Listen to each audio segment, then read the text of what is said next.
அன்பான தேவ ஜனமே, விக்டரி காஸ்பல் சர்ச் விடுதலையின் சுவிசேஷ சபை வழியாய் உங்களுக்கு கிருபையும் சமாதானமும் உண்டாவதாக. இன்று தேவன் நமக்கு தரும் ஆவிக்குரிய வார்த்தை என்ன அப்படின்னா, புலம்பல் 3ஆம் அதிகாரம் 2ஆம் வசனம். இது நம்மளுடைய புலம்பல் அல்ல, இது எரேமியாவின் புலம்பல்.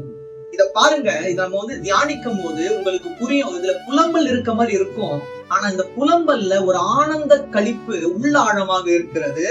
அவர் என்னை வெளிச்சத்திலே அல்ல இருளிலே அழைத்து நடத்தி வந்தார்.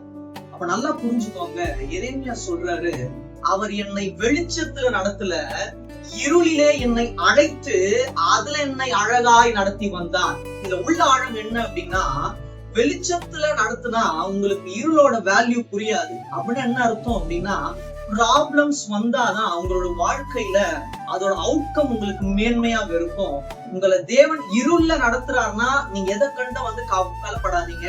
ஆண்டவராகிய இயேசு கிறிஸ்துவே உங்களுக்கு நித்திய வெளிச்சமாய் இருப்பார். அவர் உங்களோடு இருப்பார். உங்களோட வாழ்க்கையில் வெளிச்சம் இருந்து அவர் இல்லை அப்படின்னா அதற்கு எந்த வேல்யூவும் இல்லை.